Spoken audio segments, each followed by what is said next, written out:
Good morning, beautiful souls. Good morning. Before I start, I would like to give a moment of silence and big prayers in Maui. I have two very beloved families over there. One of them works in Lahaina, and the other two are school teachers in Lahaina. And I have not heard from them because so many of the cell towers are down. And I know it's a really difficult time, but even if I didn't, when you recognize all the devastation, I just remember how important it is to be grateful. You know, it is so important to recognize what we have in the moment. And what I see about the Aloha spirit is that they're very connected in their spirituality to the land and to each other. That is such a beautiful gift.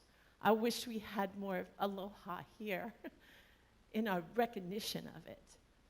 So our purpose is to teach others to be able to see their spiritual magnificence. And right now I'd like to do a moment of silence, and also, since we're all so deeply connected at the very essence of who we are, I know that each thought that goes into the universal mind goes forth 1,000-fold. So when we give compassion, when we give our thoughts, we create a vital force that goes out to those people who are suffering. And with that, I know this consciousness expands.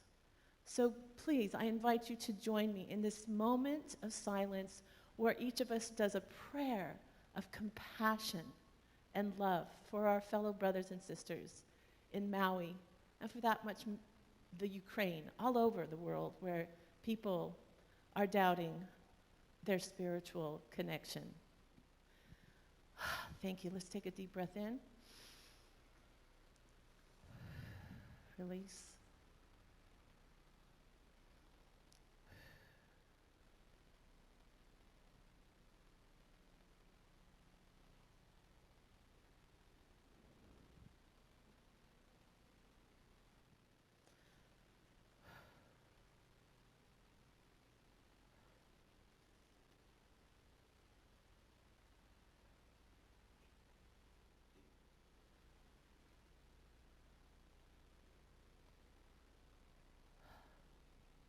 Mahalo. Thank you. I know it's pretty somber. We have our passion, our purpose this morning. And I like to start every sermon I have with an intention. And therefore, again, I invite you to do an intention of what you want to walk away with today. What tool, what understanding, inspiration. Maybe there's something very heavy on your heart to let go and embrace and move it upstairs to have a different perspective on it. So I would like to go into another moment of silence. That is such a deep place to be. And then find something that makes you feel in your heart something alive. Not necessarily from here, but let's move down deeper to here, if you so choose. Here we go with 3 breaths, and then a moment of silence. Breathe in, release, breathe in, release. Last one, breathe in and release.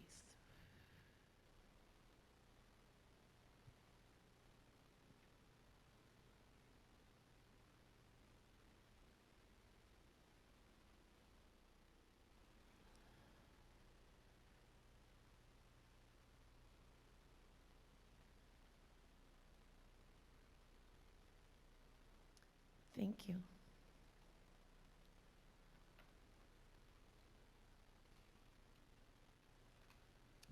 So, on purpose and passion, I want to do, like I always do, my Webster English definition of purpose and passion. It's always very enlightening to read them. They're also different sometimes. Purpose. the reason for which something is done or created or exists. Some people feel like their existence is their purpose. Purpose is based upon our meaning and the impact you want to have in the world. The definition of passion is strong feeling, liking, or desire, enthusiasm, devotion, and love. I thought that was pretty wonderful. I want to say that in that prayer, that this is from Deepak Chopra, and he says, the energy that flows through our bodies is the same energy which governs the universe. That's how much we're connected. We are connected. And we somewhere really deep inside, we just know that the material world is only one world of form. And science is telling us that's not it, that there's so much more. Quantum physics, particles, we're made of stardust. All of that is so profound to me. If we recognize in this material world that the only thing we could count on is change. And that could sometimes feel like a bitter pill when people we love make their transition. That's sometimes when we're on our knees saying, you know what? There's got to be something more. I feel it. I know it. I know it. That's the key to your evolution and your transformation. Transformation is not easy. The spiritual path, being a human being, is not always easy. And sometimes we point fingers at each other, especially when they go seemingly astray into the dark, into the anger, into the hurt, into manifesting, in my words, unholy connectedness, whether it be in our politics or whether it be in our families. And the biggest thing is, if we don't recognize that all those things are our teachers, then we miss the boat. Because if we start forgetting that we're all one, which is really easy to do, I'm not like that, they're like that, I'm not like that. I don't want to be one with those people over there. They don't stand for my values. They're lost. So how do we hold the lost, the family members, your son or daughter that has a broken relationship with you? I think whether or not we could do it in this physical, material realm, we have to do the work inside our hearts, because that's where we carry everything that matters. That's how we resonate our love. That's how we resonate our happiness. And if we could understand that we can't draw lines in the sand and say, you either believe like me, either you're in it on my side, or you don't count. You don't count if you look different. You don't count if you talk different. You don't count if you believe different. How do we cross that barrier of the divide? Well, I think, as Michael said, we will find a way. The way is something higher. Transformation happens at a different place. Transformation happens not here, where we're caught up in the hypnotic world of predetermined ideology. What you're supposed to look like, what you're supposed to do, what you're supposed to believe. We get so trapped in those preconceived ideas, but they're all just an illusion because they're our own. and we don't have the mysteries solved. We don't have the deeper understanding in the material world. Otherwise, we would be a lot more grateful for everything. But what we do have is we have the answers hidden within us. And those answers always lead us to intuition and an instinct that we know we're more than this. My beloved 12-year-old Kitty passed away suddenly a week ago. And you know, they always say that you're most grateful when you realize something that you love is gone. And you know what? Those people in Hawaii lost everything except each other. And even in some of those cases, they've lost each other. You're on your knees. You're on your knees. What sustains you? What sustains you is your purpose. Your purpose gives you a soft place to land.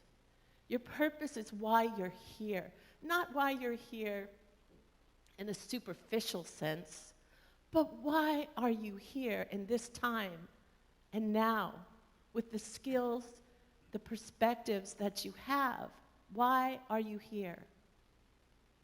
It's individual, but I guarantee you it's not from something up here. It's not for how much money you have. It's not much status you have, not how much you've accomplished, because the spiritual journey is not one of attainment. I'm sorry, it's not one of achievement, but it's one of awakening. And awakening is coming to the realization that anything that's born transforms and dies, except for the very essence of life itself. It is never born, and it never dies. That's the mystery. That's the connection. Those are the things that we have to search in our hearts. It's not going to be found here. So, right now, with a lot of the United States just coming unglued in the next 18 months with politics, we have to do our work. We have to stand in our work.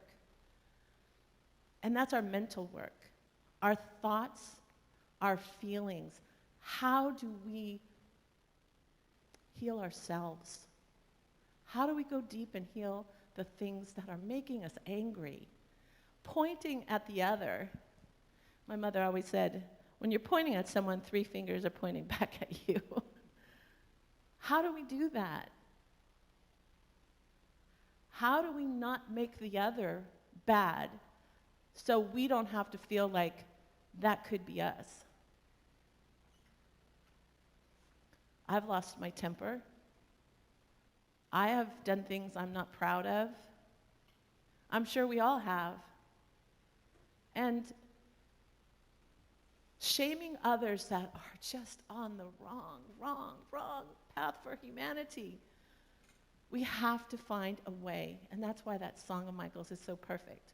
We have to find a way, because ignorance, no matter how much, I can't believe I'm going to share this, but no matter how much people just want leaders to go away that they don't like, and some of it's kind of graphic when I hear things. I've felt that way before at times. My problems just go away when the person goes away. But that's not transformation. You're dealing in the physical realm where everything changes. How I think we heal is first going deep in our own inner work and trying to find a way how to keep our purpose and our passion, the things that we love. I guarantee everyone in this room has passion that has something to do with uplifting the human race. Something. Whatever it is, a discovery in science, an art, in music, in philosophy. Everyone in here has a passion, and it always comes to uplift humanity. I've never heard of a passion that wants to keep somebody in the dark. And that passion that we hold, it's one that connects us and bonds. When I see people hugging each other after that fire and saying, we will be okay because we have this aloha spirit, we know there's something more than this.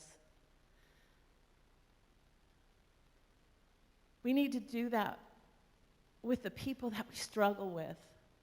Maybe we can't talk to them. Maybe that's not the place to start. But I do know this: ignorance cannot be killed with a bullet. Ignorance cannot be healed through any incarceration. Ignorance can only be healed through education and love. Are we standing up? Are we standing up against the anger? Are we feeling the fear of what if? If that's the case, we're in fear and we are not in love. And I want to read some stuff about love because honestly, I think people think others are weak when we talk about love.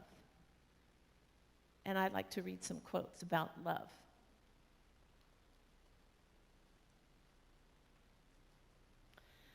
This book is Surrender to Love by David Benner.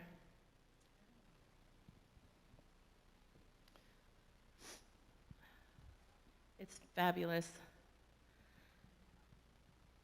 In spite of the trivializing influence of romantic and sentimental views of love in Western culture, love is the strongest force in the universe.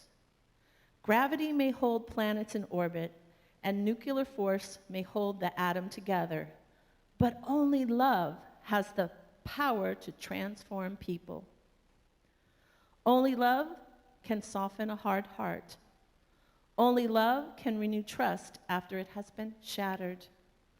Only love can inspire acts of genuine self-sacrifice. Only love can free us from the tyrannizing effects of fear. There is nothing more important in life than learning to love and to be loved. Giving and receiving love is the heart of being human. It is our reason to live. I think that's really powerful. And I feel that so many people forget that there's different aspects of love. If the mystery of our existence is a life force, and we are created, how could it not be love? For I believe that love is the reminder that we're all connected, that we're all one. And if that's the case, separation is the part of life that gives us a lot of problems. The separateness. And the truth is that if we're all made of the same stuff, and this is a temporary journey, it is a great ride, but it is short. No matter if you live to be 100, it's still short. Our pets, our family that passes, we know life is eternal. We know it from a sense of a agape love, a bigger love than our romantic love. But something intuitively that says yes to that. I want to ask you guys to lean in on that. When something arises this week that makes you want to scream or run out the door or roll your eyes and going, not again, what happens if we move it upstairs? What happens if we use principles that, yes, they can be applied in the material world, but they're about the resonance of our soul. They're about the soul issues of getting to a place of harmony in this world, of bonding, of connecting, because the only thing that ever has to be healed is our sense of separation from ourselves and God. When we separate and decide to judge ourselves or judge another, doesn't mean that we don't do that. It doesn't mean we're bad or good. That's judgment. Doesn't mean that we don't have to stand tall and advocate for what is important that's going on in our country. However, do we alienate those people? And I'm not talking, we don't usually have the ability to talk to a lot of people in power, but it is the people we need to hear and heal, the people we disagree with.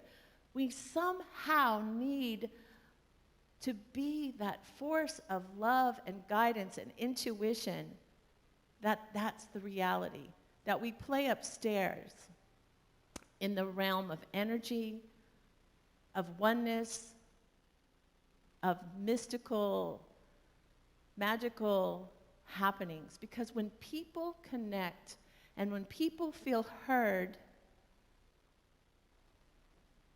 they also listen.